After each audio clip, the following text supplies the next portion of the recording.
And welcome to the Uber First Quarter 2026 Earnings Conference Call. All lines have been placed on mute to prevent any background noise. After the speaker's remarks, there will be a question and answer session.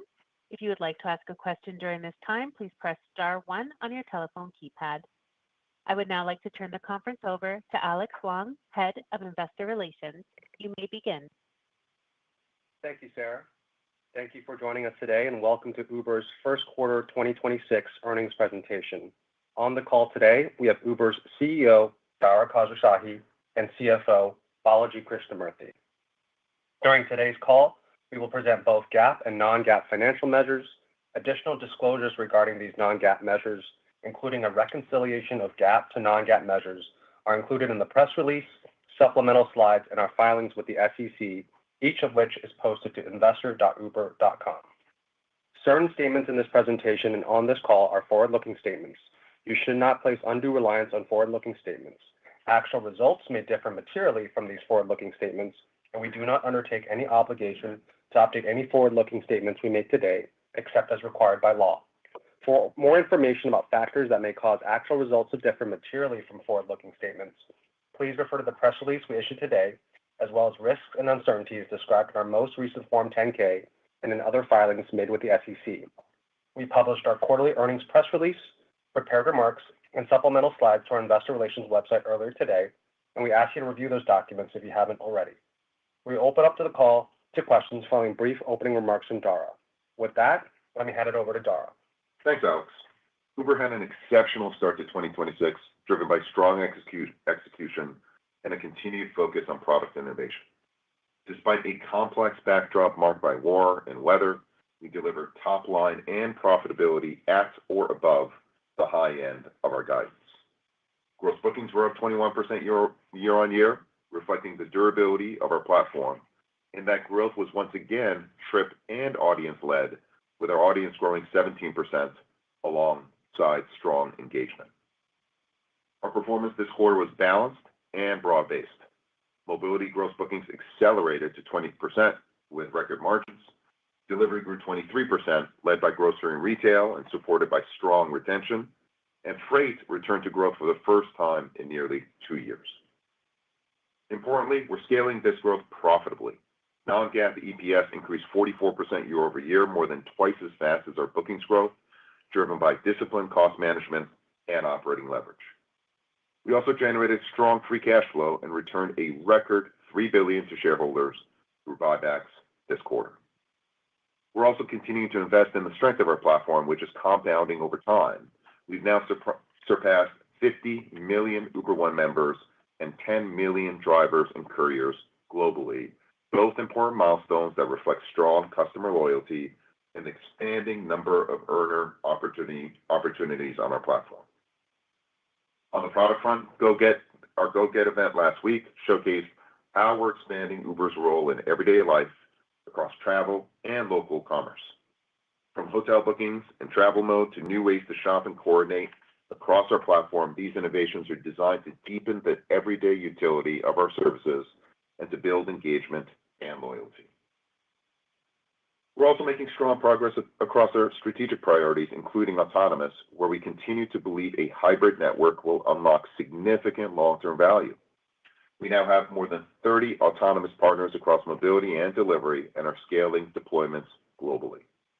AV mobility trips grew more than 10x year-on-year, and we remain on track to be live in up to 15 cities by the end of the year, including new deployments in the U.S.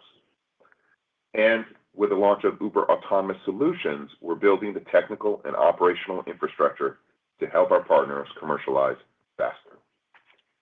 Looking ahead, our guidance reflects continued momentum, disciplined capital allocation, and a clear focus on durable, profitable growth. And with that, operator, if we could open it up for questions. Thank you. Your first question comes from Doug Anmuth with JP Morgan. Your line is open. Thanks so much for taking the questions. Dara, can you just talk about how the early benefits of insurance cost savings are playing out in LA and San Francisco, and what gives you the confidence in continued further U.S. mobility acceleration in 26? And then also just following up on Go Get, last week. How do you shift Uber users to more of an on-demand, from more of an on-demand mentality into booking hotels ahead of time, ahead of when it's needed? Thanks. Yeah, absolutely, Doug. I'll start with GoGet, and then Balaji can jump in on insurance.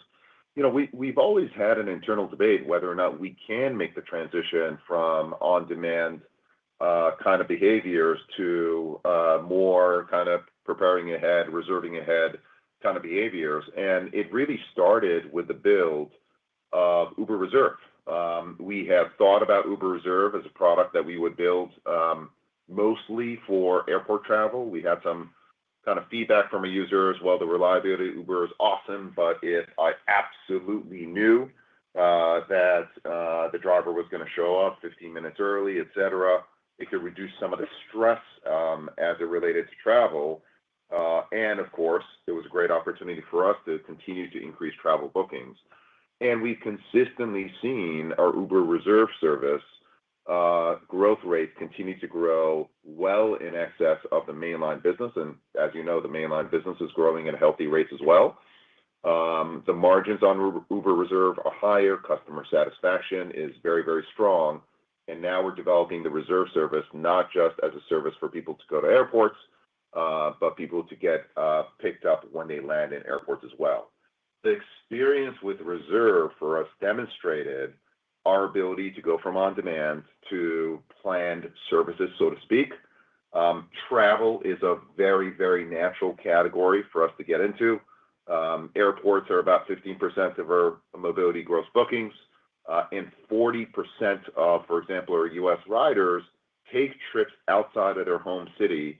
And globally, just last year, we had over 1.5 billion trips happening outside one of our users' home cities.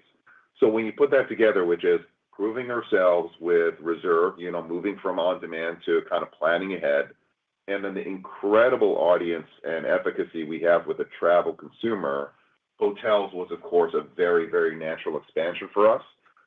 We're very happy to have a relationship with Expedia.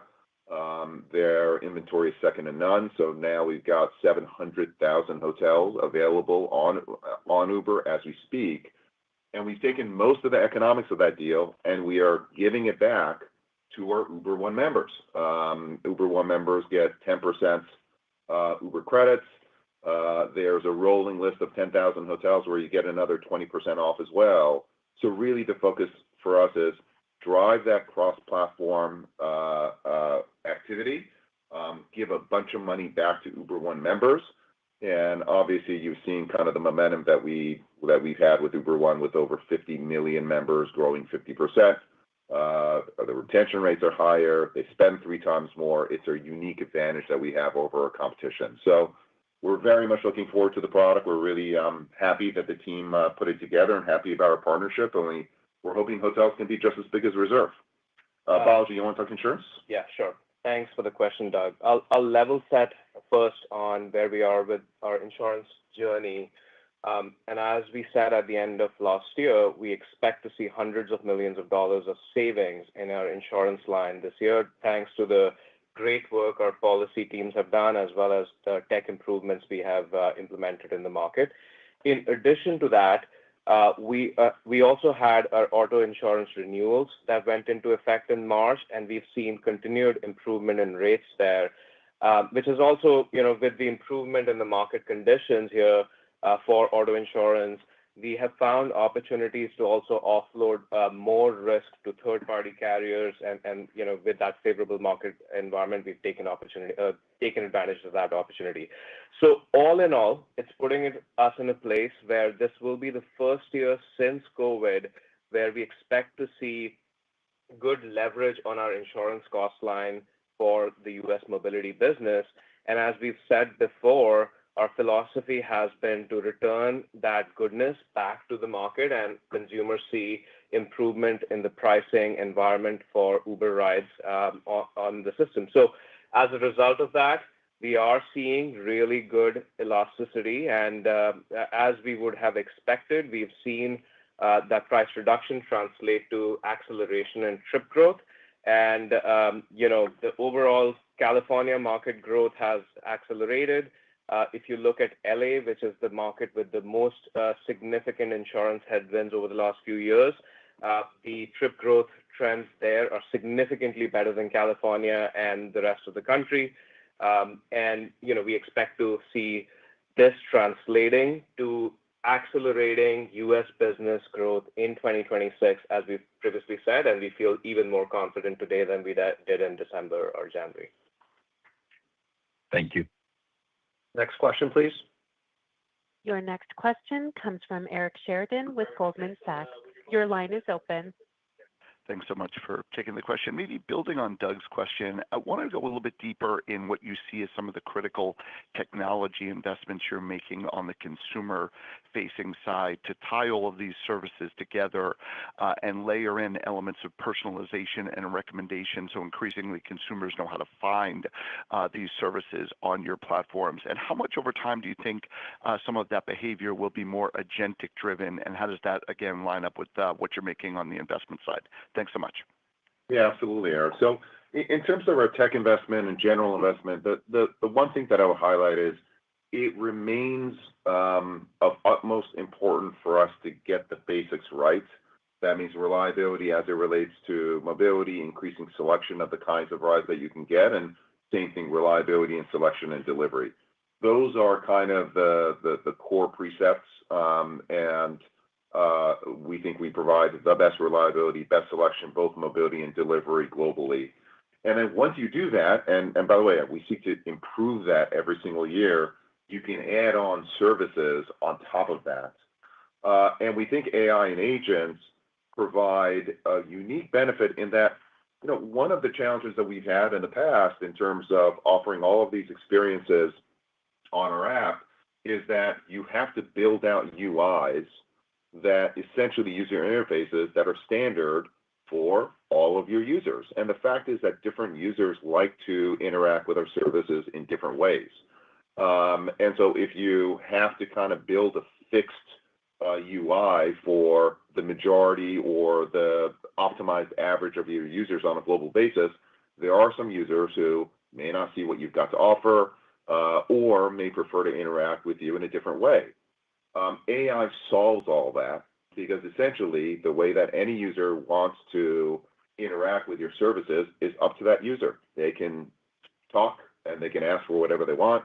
Hey, search for hotels for me, get me an Uber to the airport, get me an Uber from the airport to the hotel, etc. And the UI is whatever the user wants that UI to be. That creates unique opportunities for us to build out new services on our platform, and we think also affords us the ability to drive cross-platform usage, which, as you know, is a very important strategic initiative of ours and a unique way in which we differentiate versus others. The growth of cross-platform consumers is growing 1.5 times faster than the overall growth of consumers. We're locking in consumers with our Uber One membership, where they spend 3 times more than others. And we're using AI, one, to make sure that consumers can interact the way that they want to. So, for example, Cart Assistant, you can just take a picture of, something that you see on a table or in a store or on a menu, and we'll create a shopping cart for you.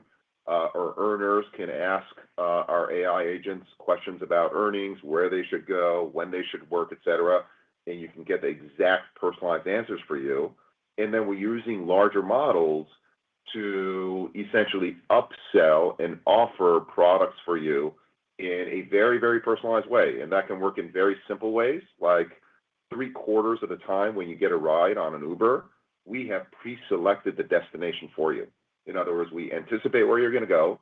We offer it up as a card, and 3/4 of the rides on Uber, we have successfully actually predicted with AI algorithms where we think you're likely to go.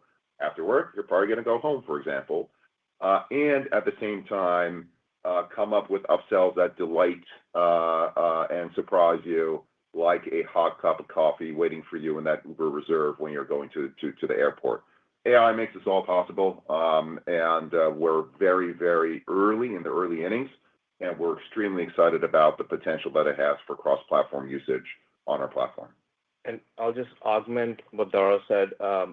As you think about the cross-platform opportunity for us, we are also investing in new entry points on both our Rides and Eats app. And at GoGet, we talked about our One Search as another feature that we're introducing that is basically universal search across the product. Just to paint a picture of the size of the prize here, we are already seeing nearly $15 billion of run rate gross bookings for our delivery business coming from our mobility app. And 30% of our eligible mobility consumers have never even used Uber Eats yet. So there's a lot of headroom here. We'll take the next question, please. Next question comes from Brian Nowak with Morgan Stanley. Your line is open. Great. Thanks for taking my questions. I want to ask one about U.S. Suburban delivery. You've made a lot of progress on the Suburban mobility side. Where are you on sort of the overall Suburban delivery business and sort of using the mobility growth to drive better delivery growth as well? That's one.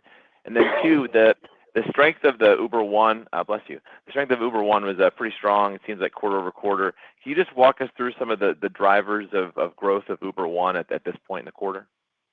Sure, absolutely. So we're very happy with the Suburban, with our development in terms of U.S. Suburban delivery. But I tell you, Brian, it's very, very early innings.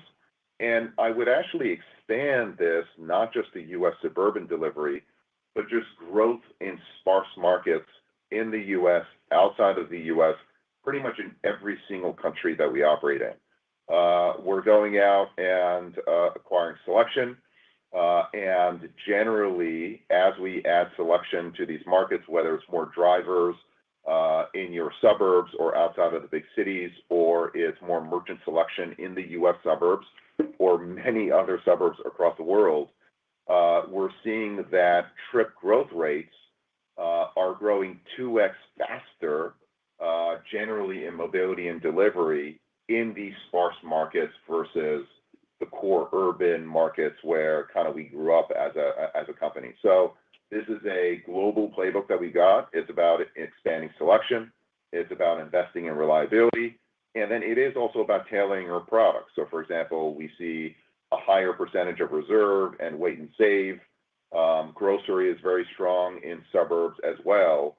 And we think we're very early in terms of the selection and reliability improvements that we see in those markets. So lots to go. It's working in the U.S., and it's certainly working pretty much everywhere outside of the U.S. As well. And in certain markets like in Australia, the size of those sparse markets are about 2 times the size of the average sparse markets in other countries around the world. So we think there's a huge amount of potential here. In terms of Uber One and the growth here, it's continuing. So I wouldn't say that it's any one item that's driving the growth of Uber One. It's 50 million members.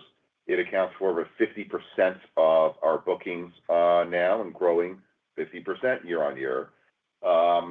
We ended 2024 with 30 million members, so we've added 20 million members in just a single year, which is pretty extraordinary.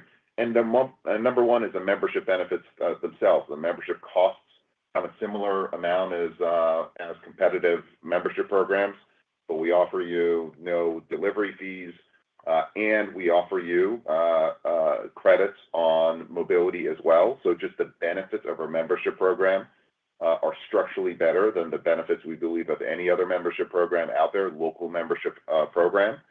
And then we are introducing benefits. We talked about hotels, getting 10% back hotels.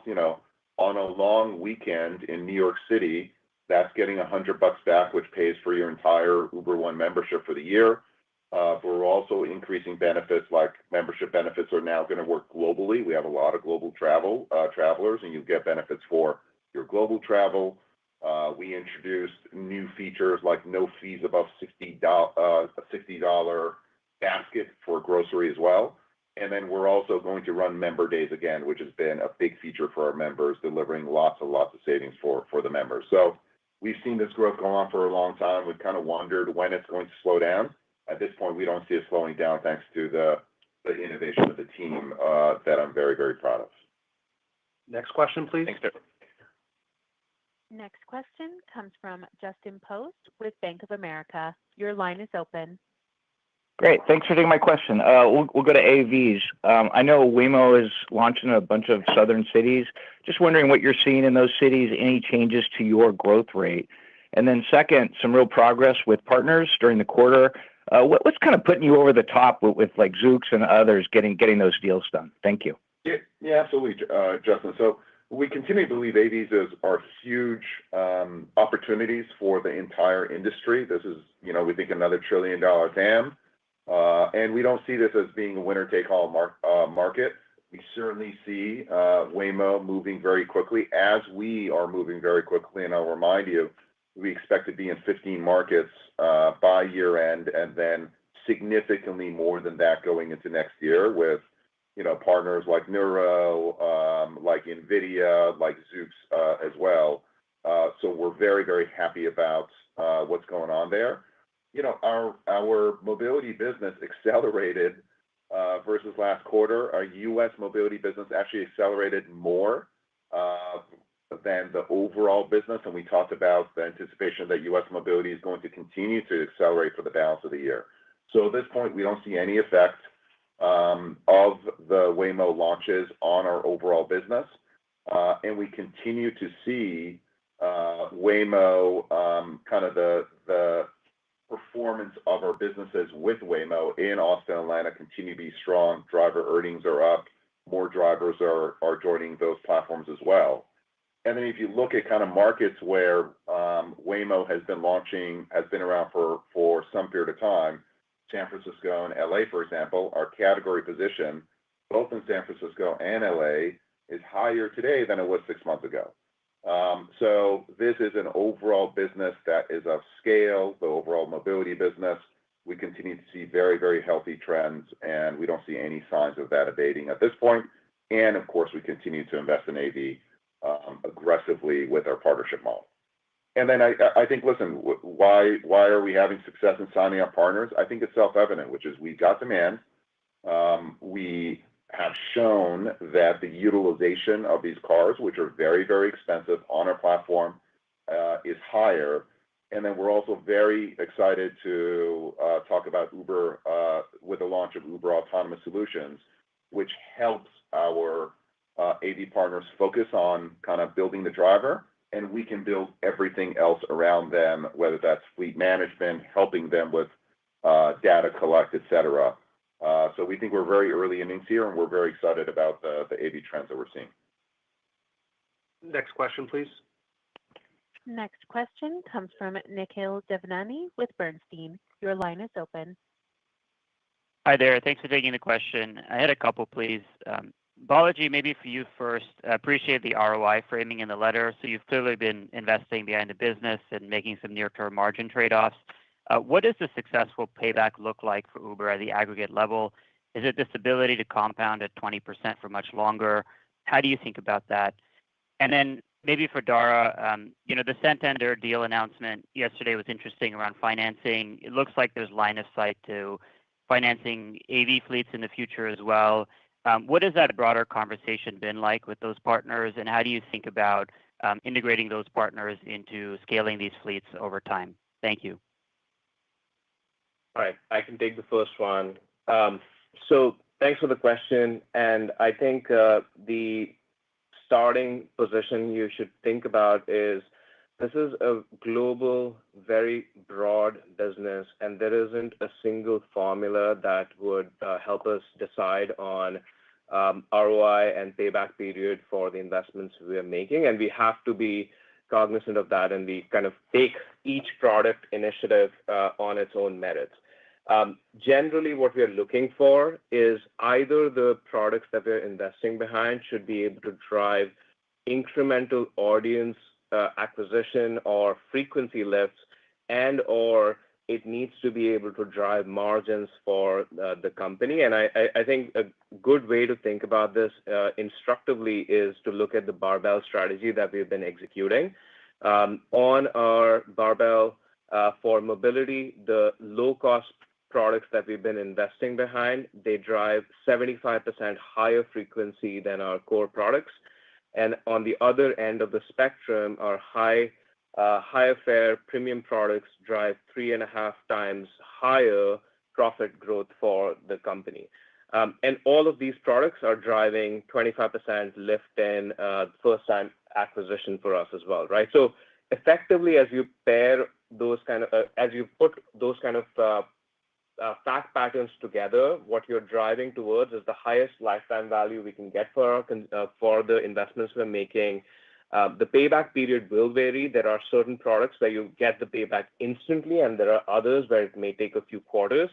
But as we think about this portfolio, we're able to balance it in a way where we can drive healthy growth on the top line, and we can show you healthy annual margin expansion for the company as well. And we're pretty happy with the momentum that we're delivering right now. Yeah, and as far as the Santander deal, it's something that we're very, very excited about.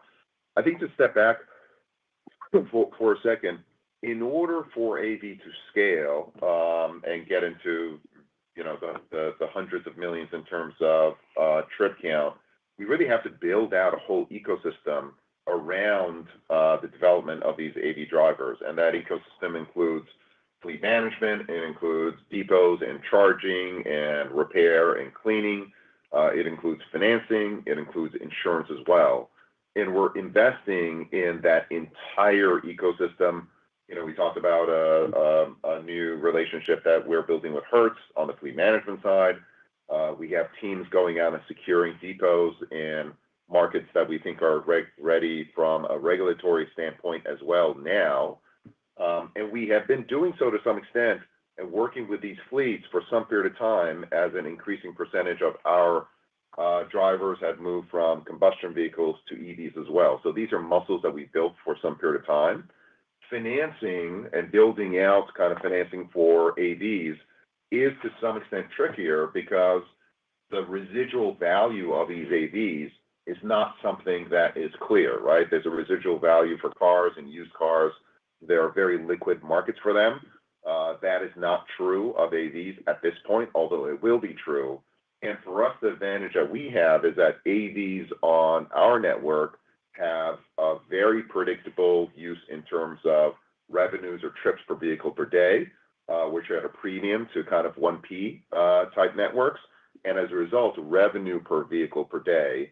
And that creates the circumstances where we think you can build a very, very healthy financing ecosystem. So we can build AV, but we can also build a capital light, essentially. We're really happy to work with Santander, as it's been incredibly innovative in this field on a global basis. And then, on insurance, for example, we talked about a relationship with Marsh and Apollo as well to build out insurance. And we think actually AV insurance is going to be cheaper than human insurance because AVs ultimately will be safer as well. So we're investing in the whole ecosystem, very happy with the Santander relationship, and we're looking forward to building from there. Next question, Thank you please. both. Next question comes from John Colantoni with Jefferies. Your line is open. Hey, great. Thanks for taking my questions. Starting with AI spending, where you already bumped up on your original full-year budget not long after the first quarter ended. When thinking about how you're approaching layering AI capabilities into workflows, are you viewing them as more supplementing or replacing existing processes to give a sense for how much those investments are incremental to the existing spend? And second, maybe you could just talk a little bit about any notable market share trends across your top 10 delivery and mobility markets, and maybe talk a little bit about what's helping you deliver leverage across delivery specifically while growth is simultaneously benefiting from faster growth in some lower margin offerings like grocery and retail. Thanks. Yeah, absolutely. So we're seeing the use of AI just grow at unbelievable rates, and you're seeing it in the market rates in the market as well. We're certainly seeing it within our company. I think if you look at Uber, we have been using AI tools, whether it's for pricing or matching or routing, for years and years, we're kind of very comfortable in the real world, which is a probabilistic world versus a deterministic world. So using these AI tools and building with these AI tools, it's just kind of how we build and how we built for many, many years. So we're seeing uptake of these tools, whether it's our legal team or marketing team or developers. And we think it's creating kind of employees with superpowers. And I would say that it's important to note that, AI, for example, our engineers don't just write code. There's a lot more that goes into it. There's prototyping ideas and design ideas with designers and PM. There's certainly coding activity, which AI helps with. There's reviewing and testing your code, whether it's an AI agent reviewing that code and then humans as well to make sure that there's a proper code review before you check in that code, whether it's being on call and making sure that all the systems are running, or it's maintenance, it's migrating code or improving kind of performance of that code. AI is helping our engineers and our employees across the company become more efficient to move faster across the board in almost every single step of building. And we are seeing it. Like if we look at the number of code commits per engineer, it's increasing. The number of lines per code is increasing. About 10% of our code now is committed. That committed is built by agents, autonomous agents out there. Obviously, we check the code before it gets committed. So I think you should just look at AI as an accelerator for us, for every company. It means that our investment in AI tools and infrastructure is increasing. That will be offset by slower headcount growth. But if every person in this company can increase their throughput by 20, 30, 50, 100%, then I think metering headcount growth and leaning in on AI investment is going to be well worth it. Balaji, do you want to talk about the competitive environment? Yeah, I'll get there. And just one last comment on AI. I would say candidly, when we set up budgets for 2026 in November, we underestimated the amount of impact the AI tools could have. And obviously in December, we had new models come in. So we've re-upped our investment here. And as Dara said, we are trading that off against incremental headcount growth, which we noted in the remarks as well.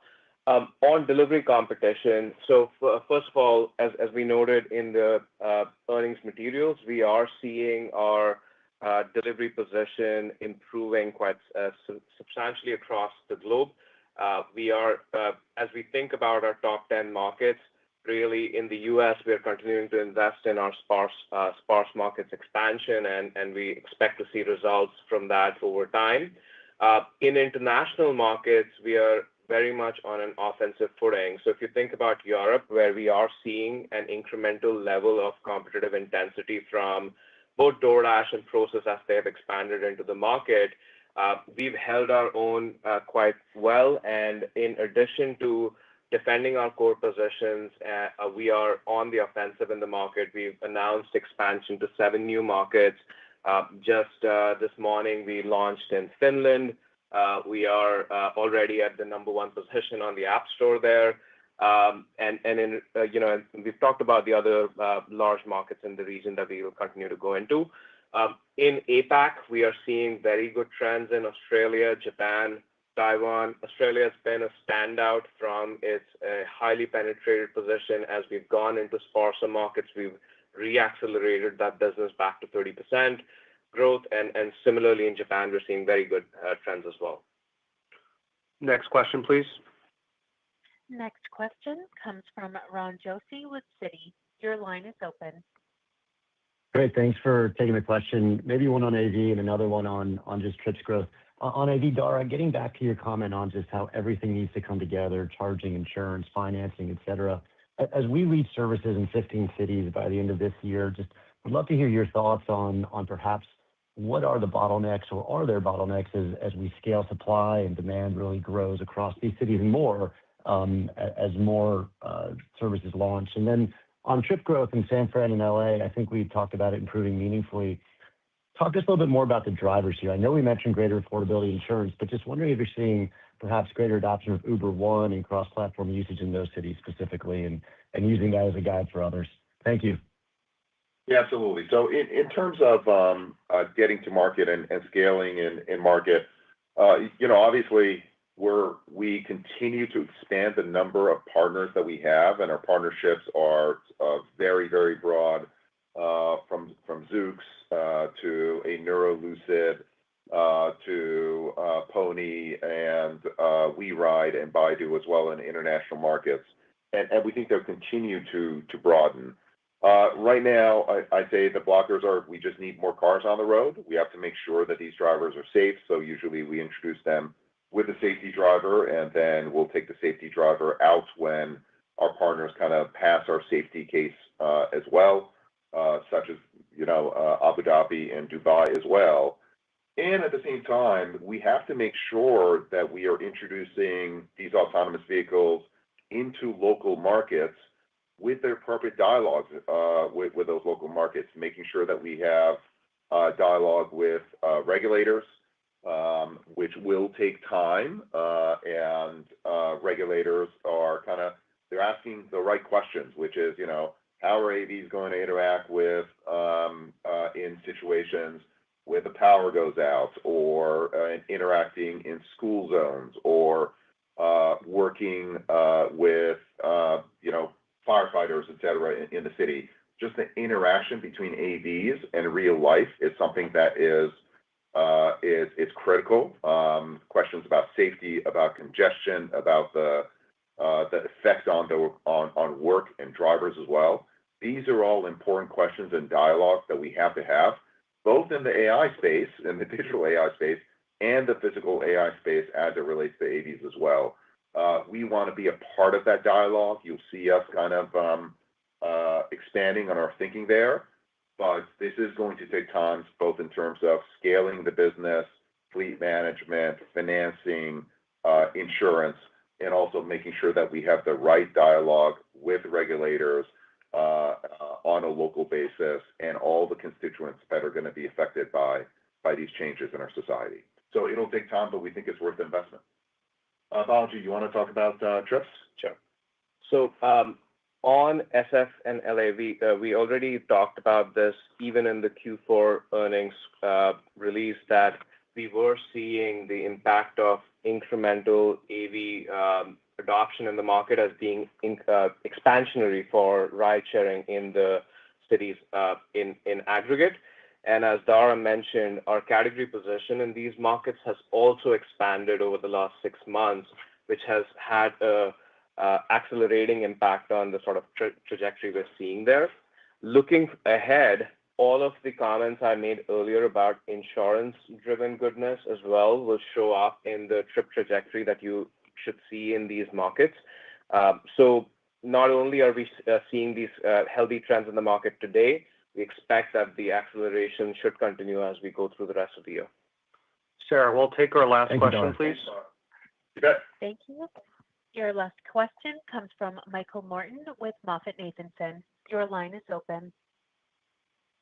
Hey, good morning. Thank you for the question. I wanted to talk about an inbound question we're getting from investors a lot, and that's a greater risk to marketplaces' direct relationship with their users, as we could see an adoption of personal agents going forward. So the view is someone's going to talk to their personal agent that either Meta or Google builds, and they say, order me a rideshare ride with the fastest ETA, or order me pizza from my favorite place. And they never interact with their go-to apps, and you get abstracted away. Could you talk about Uber's approach to this, how you're viewing the risk, if there's some preventative measures in your terms of services, or any ways to push back around those fears? Thank you. Yeah, absolutely. So I think the first thing that I would say is we are building an indispensable, what we view as an indispensable local service. And the breadth that we have in terms of operating in over 70 countries, and many of them, both mobility and delivery, is really unparalleled. And we continue to make investments in engagement of our users and our earners as well, with the 50 million Uber One members that we talked about growing 50% year on year, so that the engagement that they have is a real direct and deep engagement that they have with us. First thing I'd say is we are investing in these agents and we are investing in these AI tools, and we're seeing kind of the interaction directly with our agents be the first use case. That's a magical use case. And I talked about this earlier in the call, like 3/4 of the time, for example, with the mobility, we're guessing we can anticipate where you're going to go. So it's just kind of a one push button. Our agent knows, hey, Balaji, time to go home, right, for you. And those are kind of unique benefits that we bring. At the same time, we are working and talking to many of these third-party agents. We have a great market position, so we're able to kind of often dictate the terms of trade in those discussions. I think you'll know that I came from the travel industry many, many years ago, and there were fears, for example, in travel in terms of meta search and this layer above the travel companies. And as the travel business consolidated with an Expedia or Booking and Airbnb, which are incredible companies, most of the value of those front ends accrued to the large players, the consolidated players, the Expedias, the Airbnbs, and the Booking.com. So we've kind of seen this movie before. As long as we are building terrific core products, we think we will get more than our fair share of consumers coming direct to our services. We will build in APIs to whether it's an Apple or an OpenAI or a Claude or a Gemini. We will work with these agents as well, but I think we'll continue to see the majority of our transactions come direct. We saw the same theme play out in MetaSearch. I don't know if folks remember, but at one point, even Google Maps had kind of comparison shopping between Uber and Lyft, and it wasn't the same experience as coming direct to the app. So we're very confident that, AI is going to empower entirely new experiences, but we think the majority of those experiences are going to come direct to us. All right. So I think that's it. Thank you very much for joining the call. Huge thank you to the Uber teams who delivered another terrific quarter for us. And another thank you to our partners, whether it's our earners, couriers, drivers, and also merchants who make this all possible. Thank you very much for joining, and look forward to talking to you in the next couple of quarters. This concludes today's conference call. Thank you for joining. You may now disconnect.